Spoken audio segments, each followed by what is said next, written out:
Am I going to go now?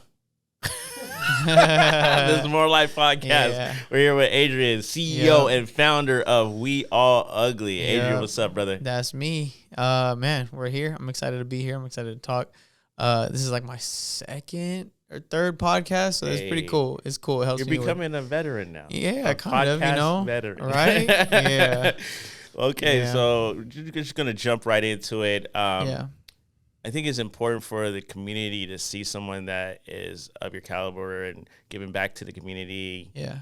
We'll get further into like your brand later, but we want to know a little bit about your story. Like, how was it, growing up? How did you get into, helping the community, giving back and things like that? Tell us a little bit about like your struggles as well. Yeah. Man, I was, again, we talked about it with my dad, growing up. My parents were really young, and I had those moments. Of desiring a full family, and and I found it kind of in my friends, like at school. Honestly, like coming up when I was younger, like I had friends that I were really close with, and through that, every time that I kind of like wasn't with my friends or whatever, I would want to be doing something that I love to do. And at that time, like I would wake up early and go to the Boys and Girls Club to like play, in the band and stuff like that. And that's kind of where like music kind of like first took its place. I always loved music though. I would listen to like Drake, Lil Wayne, like Kendrick, J. Cole, like that was like my generation of like, okay, this is what I loved listening to it. Right. And I kind of hit a moment when in 9th grade where I was like, I like music, but I don't want to be in the band. Right. And I was grateful that, right. like I was grateful that, my uncle had bought me a laptop and had GarageBand on it, and that was like kind of the first. I was 12 years old, and I hopped in GarageBand and started putting together loops and stuff like that, and so that's kind of where music started. Yeah. And then from there, like from 12 to probably 16, 17, 16, really, I was just making music and like learning on YouTube, like literally. And back then there wasn't as much, but I learned a lot on YouTube, and I graduated from GarageBand to like Logic. Those of you guys that make music, y'all know. Went to Logic, learned everything there, and 16, I remember walking into a studio, and my uncle, same thing, like kind of my uncle, he had knew somebody named Rashad at the studio. I know that guy. Play the drums. Yep, that's my big brother. And he knew he would always see him posting stuff on Facebook, and he was like, "Yo, my nephew makes beats. Like, we got to get him in the studio." So my uncle was like, "Hey, here's the address. Go down there at this time." Hopped in. I had my permit at the time. Hopped in the car, drove down there, walked up to a random door in downtown, and I was like, "Okay." I remember that spot. Yep. And then Rashad opened the door. I remember walking into the studio, and I remember the feeling of like, wow, like one, this place is for me. Yeah. And the second thing was like, this guy actually wants to like know about who I am and what I like. Mm-hmm. And from there, that I really ended up finding another family really at Davids Harp, and so that studio ended up being Davids Harp, and from there I learned pretty much. They taught me everything they knew. They were there for me, and through that school, I navigated high school, and I almost didn't graduate. I feel like because I was just a student. I mean, I was a student, but I wasn't a good student, and I didn't like school like that. I didn't like that system of school, and there was no incentive for me to get better grades until Davids Harp. There you go. And so Davids Harp, towards the end of the school year, my senior year, they were like, "Yo, let's see your grades. What's up?" I was like, I have like 1D and a couple, an F in English. And they were like, "Yo, like, because we love you, you could come to the studio, but you're gonna do homework. Like, you gotta get your grades up, And so that was like the first time that incentive was like, okay, if I can get in the studio, I'm gonna get better grades now. And so through that, I met my boy John Keith. And so at that time, John was a rapper. I was a producer. I was making beats, and our mentor Brandon kind of said, "Yo, you make beats, you rap, y'all should work together." John came over to my house one day. This was like 2016, 2015, and he was like, I really want to do this music thing, and like, would you be down to do it with me?" Yeah. I was like, "Let's do it." Yeah, cool. What else I got? And so from there, that was 8 years ago, and so from there, just been working, and and through that, I also, that senior year of high school, I ended up going to a Young Life camp. Nice. And tell us what Young Life Camp is. So Young Life is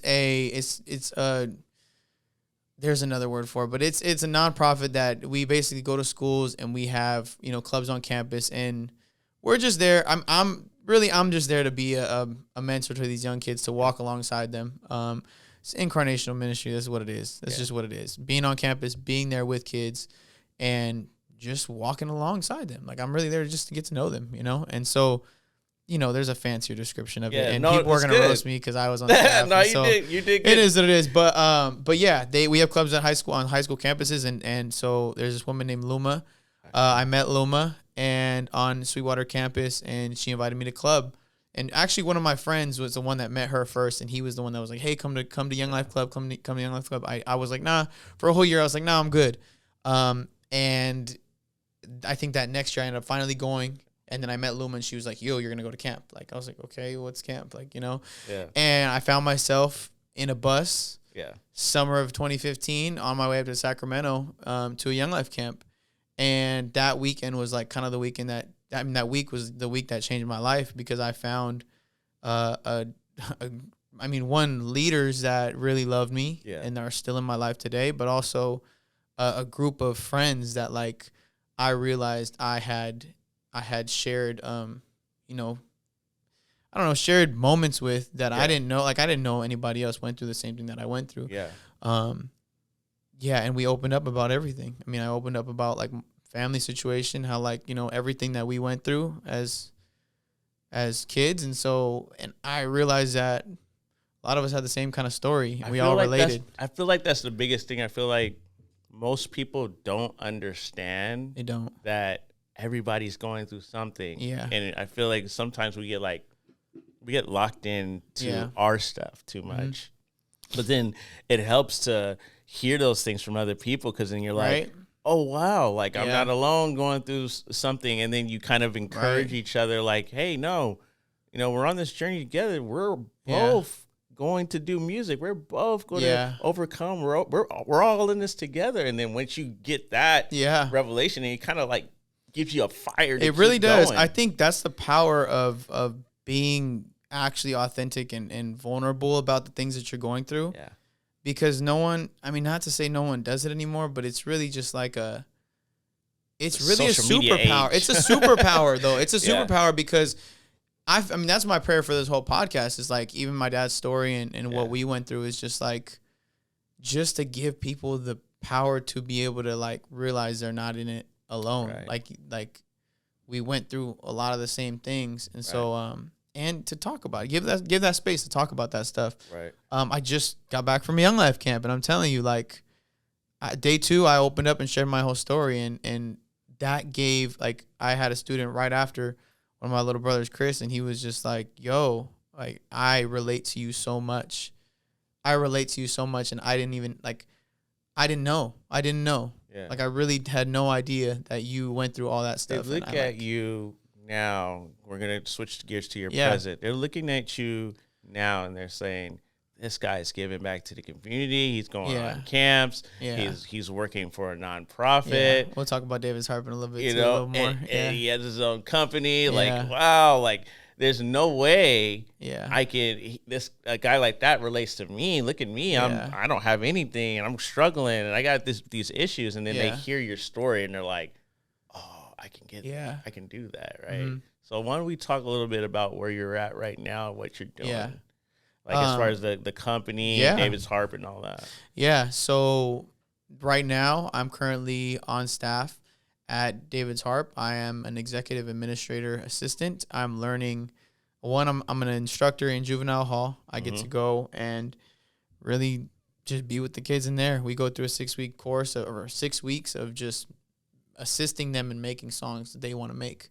Do they make the beats, or do they, like, record? They get to do everything. That's we go in with the backpack full of studio equipment, got the laptop, beat machine, microphone, everything. And so through that, a relationship is built. Yeah. And that's what I get to do. Like, I'm so blessed to be able to do that. And also I have 5 years ago, I started a clothing brand called We All Ugly.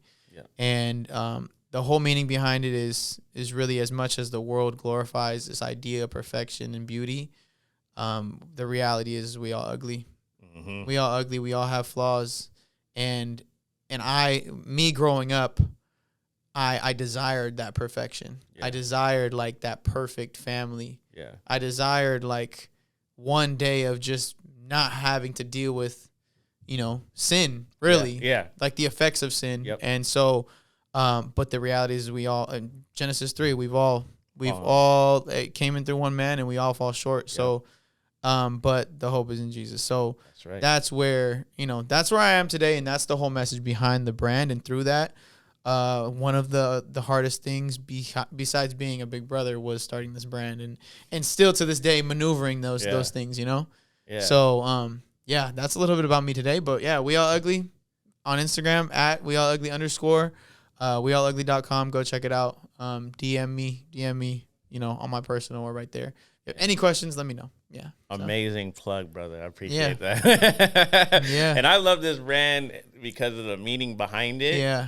But it's also, it's like a comfortable sweater. I feel like cozy, and that's the whole thing. Material too, you know what I mean? So, and with the whole brand, I feel like I'm learning these aspects and principles that are really pillars of who I am.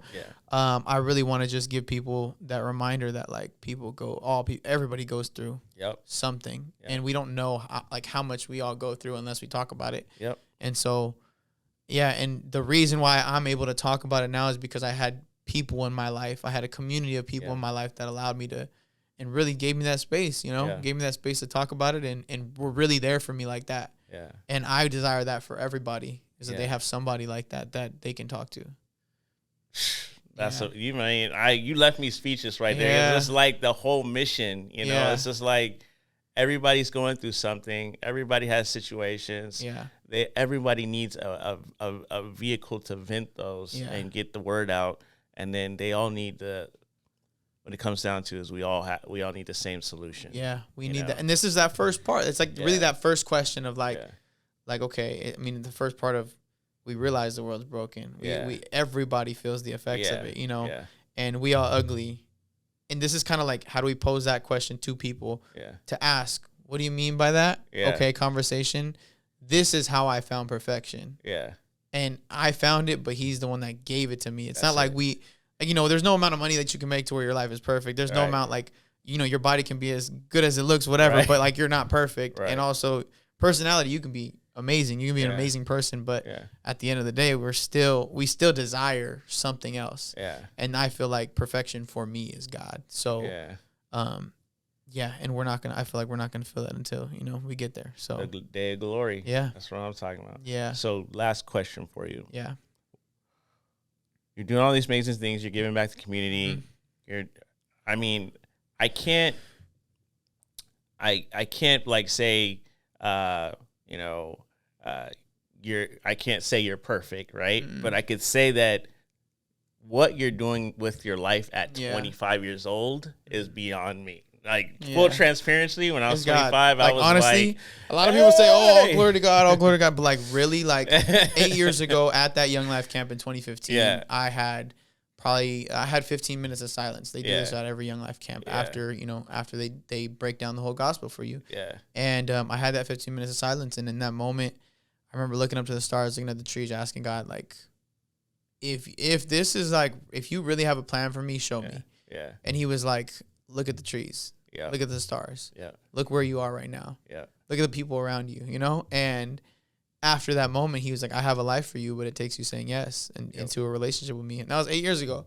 And he said he had a plan. And this is part of the plan. So I'm just like, you are. All right, God, like, and through all that, like, did I never sin after that? No. Like, there's a lot of moments that, like, the people that I do life with know, like, that, and I feel like that's where real, like, discipleship comes in, is having those people in your community, like in your close circle that you can go to and be like, yo. And so at 25, it looks like it's perfect, but it's really not. The people that know me, really know my life ain't perfect. And, the things that I do want to do though, I really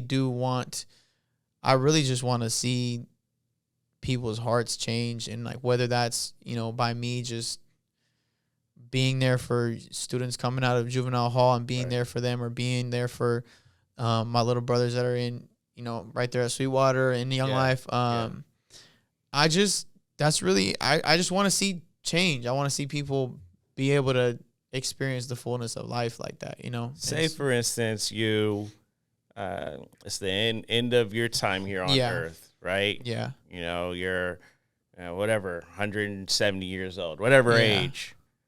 What do you want people to remember you by? What attributes, what characteristics do you want people to remember you by? Because you don't want them necessarily to be like, hey, that's the guy that made the clothes, right? No, not at all. So what do you feel is most important for people to remember Adrian by?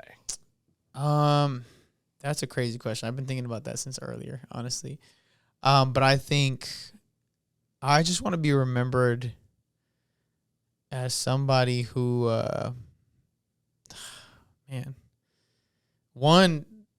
somebody who like loved God, like honestly, like loved God enough to like sacrifice his life for other people, in whatever way that looks. And so that's one. But at the same time, I just want to be able to be remembered for being,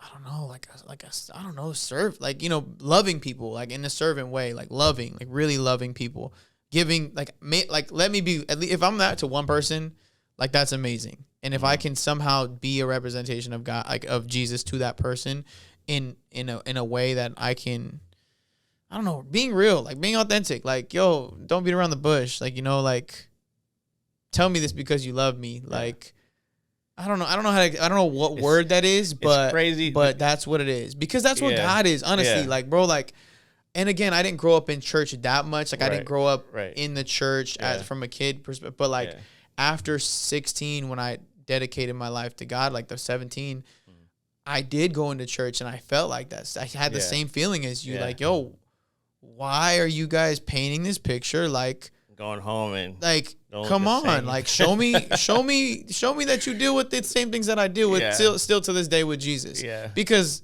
come on, like, people need that genuinity, that authenticity. Exactly. Yeah. So, from my perspective, now I'm gonna tell you straight up. Every single time I ask that question, people say all these things, and I'm like, wow, God. Yeah. These people are actually doing the things right now that they want to be remembered for when they're 170 years old. And that's what I saw in you. Yeah. From the moment you came in here, I was like, this man is on a mission. Yeah. He is on a mission. Yeah. You have a gift to listen. Yeah. So you observe and you listen. You saw your leaders. You saw what they did right. You saw what they did wrong. Yeah. You threw away the wrong. You received the right, and then you kept on growing. Yeah. And so because of your listening skills and your discipline, you were able to advance on a very high level of leadership at 25 years old. Yeah. You know, and so I'm inspired by that. Yeah. You know, I have people on here all the time, and most of the people on here are over 30, you know, mid 30s, almost 40.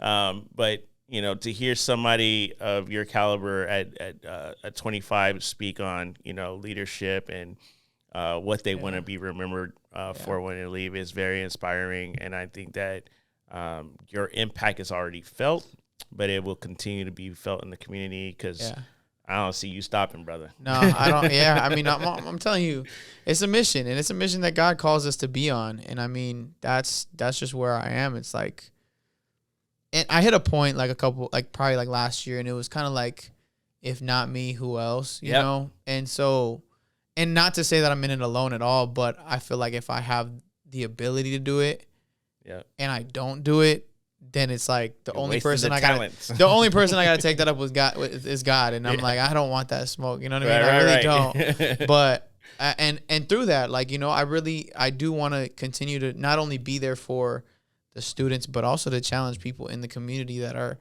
say they're about certain things. Right. Like, and Jesus was that too. Like, you're really about it? Okay, you say you're about it? All right, then be about it. And so, he did. So, and for me, like, that's the one thing. If you guys really want, like, and there's a lot of people I hear all the time, whether it's on Facebook or in person. Oh, we need to do this you're good. we need to do this for the, for the community, and we need to do this for the next generation. It's like, all right, look back at yourself. What are you doing? You got to do it. What are you doing? And don't be about like, oh, we're going to put these youth up here and have them talk. Yeah. And no, like, are you in that person's life? Yeah. Like daily? Yeah.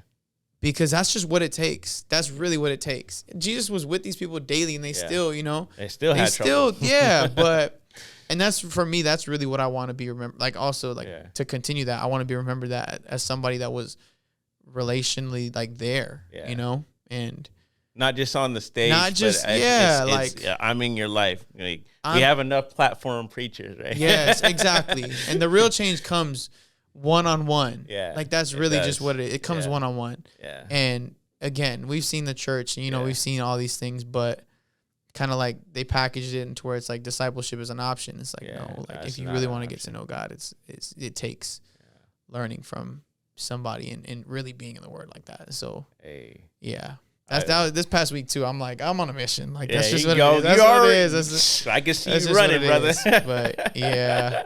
Well, I appreciate your time on here today. Thank you for coming out, bringing your brother and your dad on.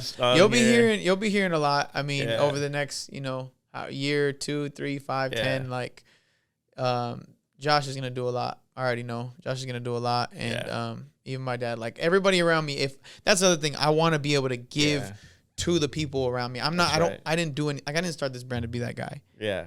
I didn't start this brand to be, the guy that has a brand. Right. This was just kind of like an outlet of like, if I can get somebody to think about the gospel differently, then cool. Yeah. But I do not desire that attention at all. Yeah. I really don't. I really don't.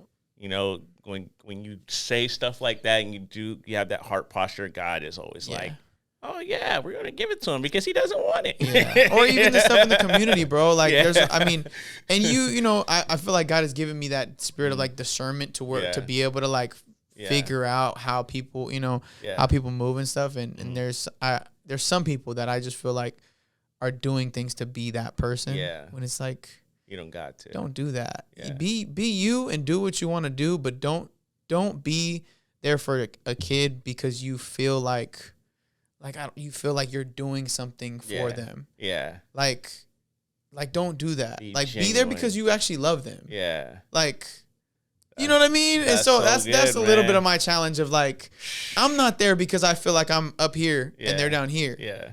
I'm there because I'm like, hey, like, what do you like? You what do you okay? need? What are you going through? Like, because God loved me, I'm gonna continue to go back and That's it. God did it for me, and I'm gonna go back and do it for who else. So that's a whole sermon, bro. Yeah. But, I appreciate your time in here today again, and I think that just because of your heart for the community, I think that we need to keep on having you come in. Let's do it and talking, man. Let's do it. The next generation needs to hear from you as well. Yeah, let's do it. All right. I'm not gatekeeping nothing, so DM me. DM me, yeah, for real. DM my personal, and I'll get you. We all ugly ones get lost sometimes, so I'm sorry if y'all DM.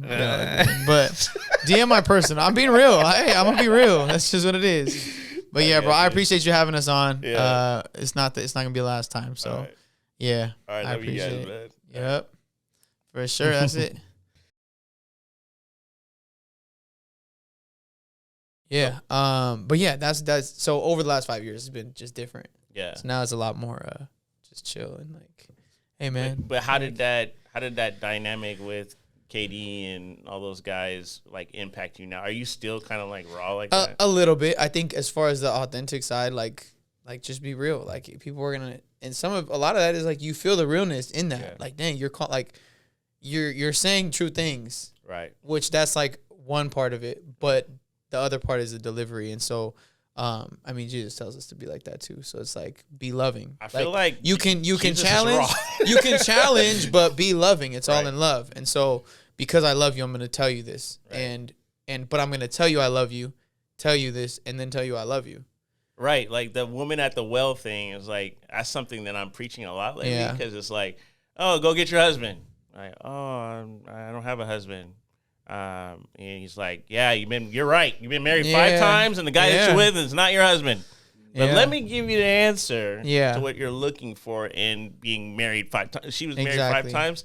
Jesus had the answer. You're thirsty. You need some eternal water, not your temporal, love, lust, whatever you're doing. You know what I mean? So I feel like we as Christians need to deliver more direct messages, but also the follow-up is like, the reason why I said that is because I know I could see that you need this type of love. Yeah. That's true. I mean, you being in the juvenile hall and all that, they're not gonna really listen to like the. They're not. They're not always gonna listen. Yeah. It's gonna be okay. Like, it's different. Come on, man. Yeah, I'm in a weird place. But let's pray before. Yeah, let's do let's do it. Father God, I thank you for today. I thank you for everybody in this room. I just pray everything goes smooth as far as technology goes. God, I just pray you're over this conversation. You're in it. God, I just thank you for today, the breath in our lungs. Thank you for you dying on our cross and on that cross. And so, God, thank you for the gifts and talents that we all have. And I just pray that this conversation is glorifying to you. Amen. Amen. This is More Life Podcast, and I'm here with Daniel, Josh, and Adrian. Yep. I appreciate you guys for coming on. Yeah, we're glad to be here. Thank you guys. And you got to talk. Yeah, Josh, say a couple words. Say a couple words. He's in it. But that's Josh, you too cool, right? Right. Yep. He's too cool, bro. But so it's amazing. We're heading up. Like next week is Father's Day, so we're gonna celebrating that with you guys here. It's amazing to see a man of God and his sons like reflecting the fruit of your heart. I'm hearing it from Adrian already. Josh, I know you have that too. Yeah, He's quiet in the corner. He does. He got the servant heart. He's a youth leader as well with Young Life. So when he needs to speak, he'll speak. Hey, that's right. That's awesome. And then you guys all collectively work together with We All Ugly. Yep, and so many more. And so many more. Much more stuff. I did one podcast and I didn't name drop a lot of people. So okay, we gotta. I didn't even name drop Josh, and I repented for that. I repented for that. So Josh he has to be on camera now. So. You gotta be. Hey, CJ, make sure you get Josh on camera. But that's amazing. So I want to hear a little bit about your story, Daniel, and like how you came up, how it felt to raise sons. I have 3 daughters. I don't have sons, so I want to hear a little bit about that and how it feels to be. You're still a young man yourself. I just turned 43 on Memorial Day. Okay, so there you go. You're still a young man yourself, but to have adult, men of God that are your sons, that's amazing. So I want to hear a little bit about that. Well, like I said, I'm 43, but I'm gonna just tell you right now. I know I'm already gonna get emotional. Okay, I'm an emotional we're getting real guy. today. Yeah. But just to keep it real, I came from a loving family. I'm already getting emotional because it's all right. This is just storytelling right we here. barely started. Yeah, I know. Hey, I just came off a week of crying. So, loving family. My mom, my dad, they were married, for 45, 46 years. My dad recently passed 2 years ago. But even though I didn't come from a broken home, it was still broken. Yeah. You know what I mean? I understand that. Mom held it down. It's just me and my brother. She still holds it down. Yeah. You know what I mean? Damn, this is crazy. But mom was the one that was, my dad was a trucker. My mom was, she worked for UCSD for 40-some years. But she did everything. She took us to practice, took us to school, cook, clean, laundry, everything. She was a superwoman. Yeah. But made sure we did good in school. I never really, I was the one that really didn't get in trouble because I didn't want to face my mom. Right. Not my dad. Right. My dad was cool, but I just didn't want to face my mom. Right. You know what I mean? But I was in a relationship early. Obviously, I had kids early. Mm-hmm. I had Adrian when I was 18. Wow. In 12th grade, my senior year of high school. Oh my goodness. He was at my graduation. Yeah. And 5 years later, Josh came along. Being married early. But did all the bought a house, had all that, had a good job. Early. In my 20s. And then the storm hit. Yeah. The storm hit. I went through divorce, foreclosure, did all that. You know, we were actually just talking about it last night. I was trying to kind of telling my story, you know, because a friend of his is, you know, is they're having a baby, you know, and I'm like, you know what? He's like, well, you know, he's nervous. He's not nervous. He's just, you know, it's just as a young father as I was, I didn't know what to expect. No one was telling me, oh, you got to do this, you got to do that. You know, I didn't really have the father figure in my life. My dad was around, don't get me wrong, but I wasn't guided, you know what I mean? So I was like, and I told them, I said, he'll be all right. I said, there's no manual for this. I said, when that baby comes, you just do it. Yep. You know what I mean? You learn as you go. It's like an instinct inside of you. Yeah, you are like everyone has it. Everyone has it. I mean, God made us to duplicate. You know what I mean? So he wouldn't design us to be able to duplicate without having that skill already in us. You know what I mean? So I went through my storm, and it was crazy. We were actually I just told this last night to them at like 12 at midnight. But I went through my storm, divorce, foreclosure, laid off from a job I was at for 8-9 years. And at the same time, I was facing a $500,000 lawsuit, you know? So yeah, it's like I wasn't staying at the house, and I had an incident where my dog bit somebody, you know, so I got hit with the $500,000 lawsuit. So the storm came, and when it came hard. Oh yeah. You know, so at the time, and then I was like, you know, divorce, in a new relationship, now having a baby. My youngest daughter, she's 14 now. You know, but so this is all 07, 08. Wow. You know what I mean? And then with all this going on, I was like, Lord, I can't do this no more. Right. Like, I need your help. Yeah. You know, and one of my uncles at the time was living in Tennessee. You know, I would talk with him often, you know what I mean? And he had been walking for a while, and then I said, Uncle John, I said, man, I need help, you know? And then he was like, repeat after me, you know? And then right there, it was to the day, December 14, 2009 is when I first got saved, you know? And I was sitting at Eltion Park, you know, and then he's like, repeat after me. And then he's like, here's what I want you to do. Find a Bible-based church, you know, and go. And when you go, they're going to do the altar call and all that. You know, when they do that at the end, you're not going to want to get up, but get up anyways, go down to the altar, you know what I mean? And publicly, you know, surrender, you know? And then, so December 24th, Christmas Eve, 2009, you know, this was 2 weeks later, you know, we went, you know, and then it was Josh, Adrian, my mom, and you know, so we went, and sure enough, you know,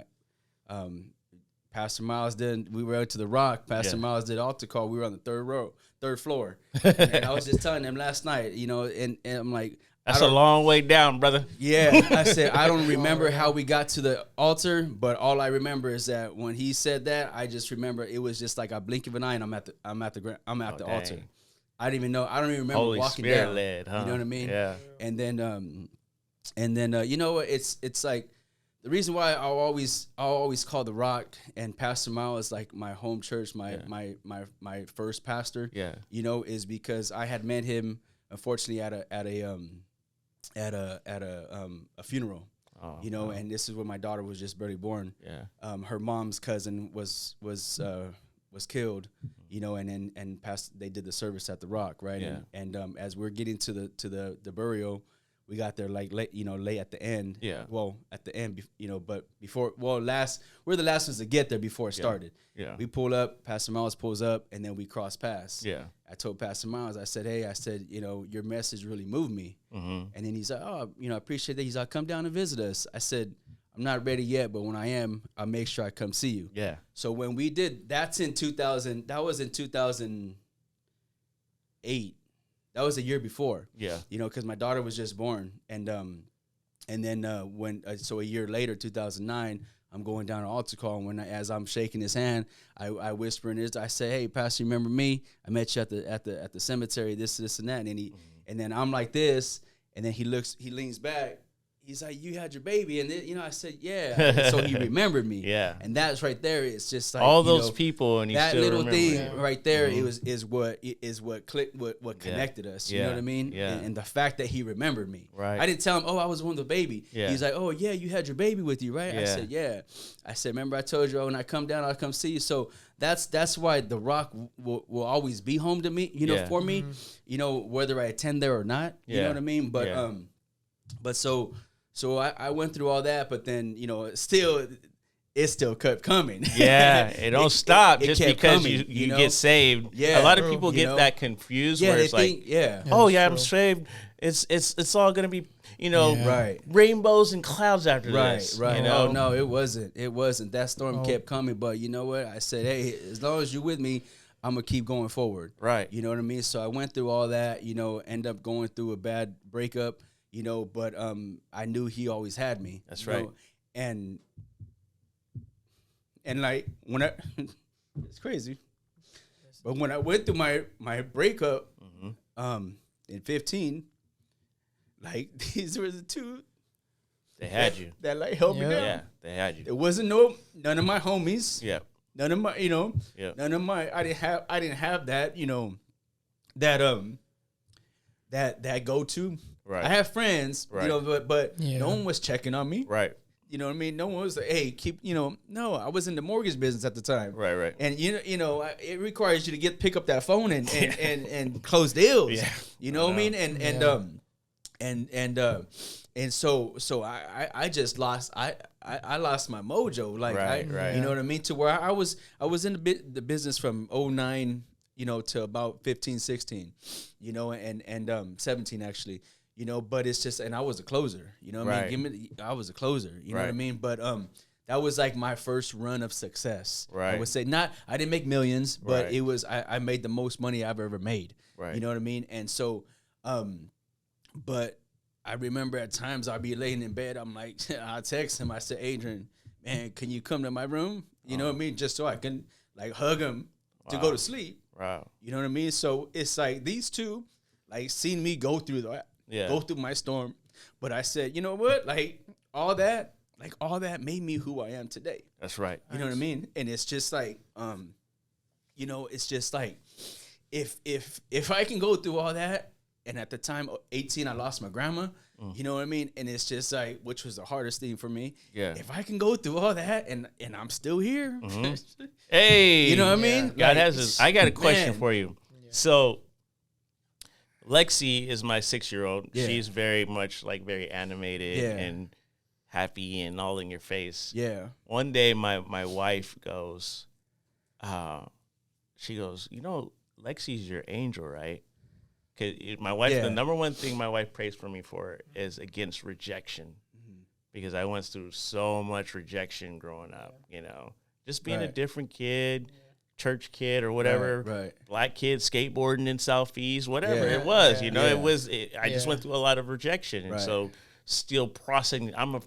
Here I am, a pastor. I'm still dealing with rejection issues. You know what I mean? And so my wife's like, that's number one thing I pray for. But Lexi, she just randomly comes up to me and gives me hugs and stuff. Yeah, it's like your kids know. The Bible's like, your children are arrows in your quiver. Yeah, you don't even know it. Yeah, but this day, I'm looking at it. I'm like, dang, man, people look at my marriage, they think, yo, you guys are blessed. I'm like, yeah, we still go through stuff.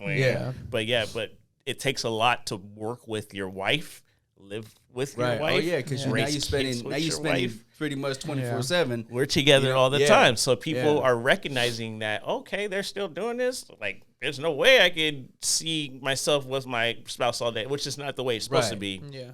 So what we're looking at is like we're counseling our parents now. Right. We're giving counsel to our parents. My children. Literally 6-year-old. Like, hey, Dad, you need to, you know what I mean? Yeah. Like, we don't know what God is doing in our lives through our children. Right. Yeah. Right. But I have to ask this and this is for Adrian and Josh. Mm-hmm. Did you guys think less of your father because he was going through that stuff? What were you guys thinking? No, I mean, not at all. I think I was just a kid that like I mean, I had a moment, like this is a big part of my moment. And Josh has kind of heard it a little more. I think I've shared it like a couple of times. But I had a moment when I was 7 years old. Josh was a year old. And I mean, again, like my dad and my mom and my grandma, like they did everything to provide for us. And it was amazing. Like they did literally everything they could. They did. But even then, like I still had those moments, you know, I had those moments and I was 7 years old. There was a moment when it was me and Josh in my room. Josh was playing with toys. He was a little baby and he wasn't able to speak or nothing, but I had heard like, you know, my dad and my mom arguing in the kitchen. And that's just like, all I remember was that at that moment was like, the world is bigger than you and you're going to have to take care of him. Yeah. Like you're going to have to be that, you know, be that big brother. Yep. And from there, I kind of like, that was like probably one of the like lowest like moments of my childhood in which I like realized like, dang, and later on I realized I wanted that familial aspect. And so, but I never once, I saw everything happen. I saw like, we were just talking about it last night. Like we saw it all happen, but like over the last, you know, 8 years, like I'm 25 now, but over the last 8 years since I've been walking with God has shown me like these, like they didn't have, like they did everything they could, but they didn't have examples. Like they didn't have examples of what it was like, you know, to be a father, to be a mother, to like, you know, they just didn't have, they didn't. Young one at that. They didn't, you know, like, you know. 18 years old. You know. Yeah, like, and exactly, like they didn't have that. So I never once looked down. Like I never as a kid, you see them as your parents and you don't, I mean, I never did. Yeah. I never looked down upon, like, I never did. I realized it hurt, but I never was like, I don't know. That didn't really cross my mind. I feel like a lot of, like for me, an example as a father, I'm using myself as an example. Sometimes I look and I'm like, dang, I had a $500,000 house in Terrasana. I had a whole career in the Navy. This is before the DUI and the drugs and all that other stuff. You know what I mean? And I lost it all. And like my kids are looking at me. Yeah. You know? And when you kind of back up, my 19-year-old is actually my stepdaughter. I treat her like my daughter, right? She's my stepdaughter. But I heard her say something one time, and this was like the past 2 years. And you guys are making me emotional too. She says, I have the best parents in the world. She looks at me and Laura, she's like, I have the best parents in the world. Yeah.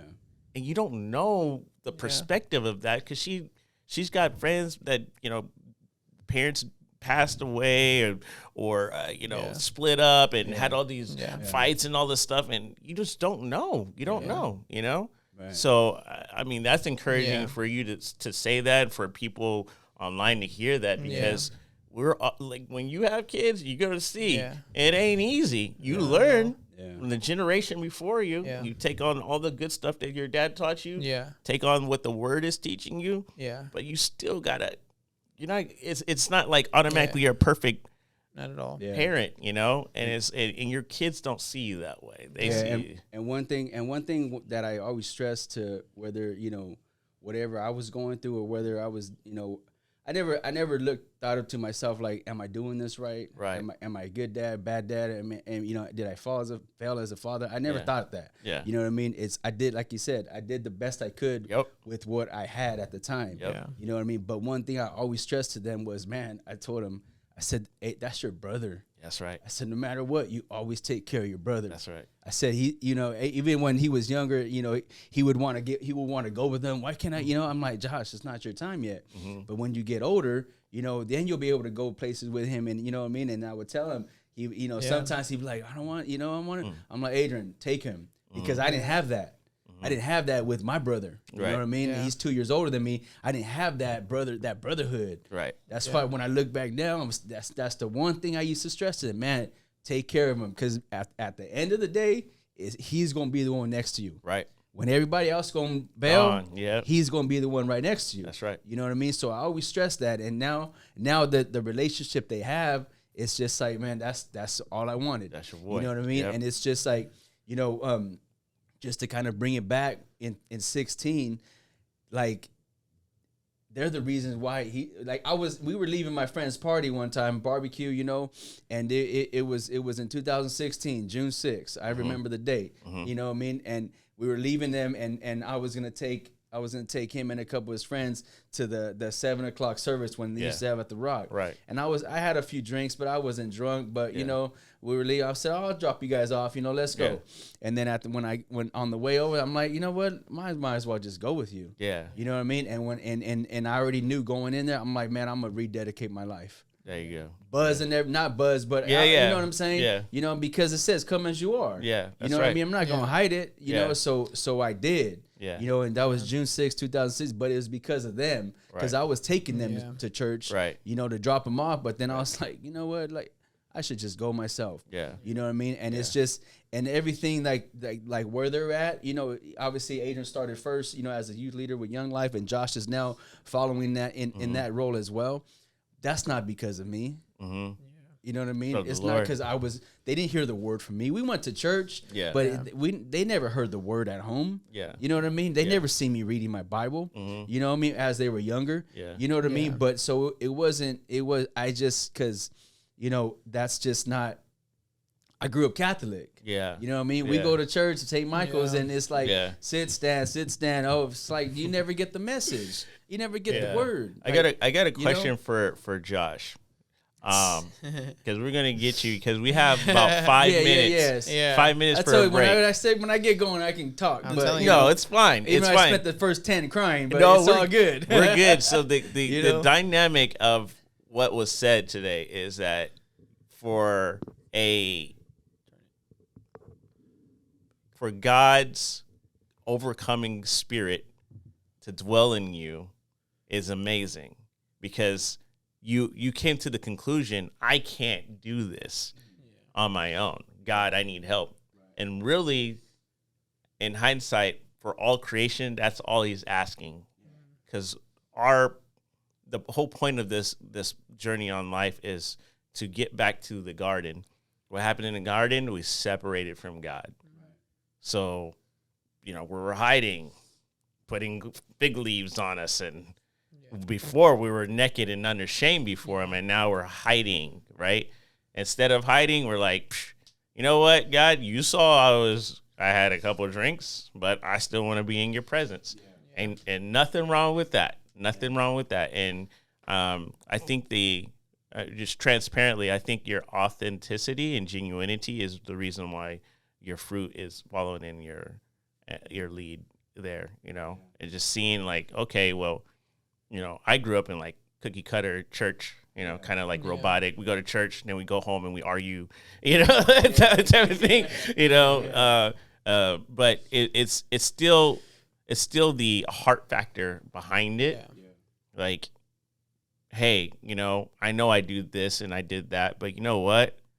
I know I still need God, and I think that's what the difference is here. Right. And for you, Josh, this is the last question before we transition.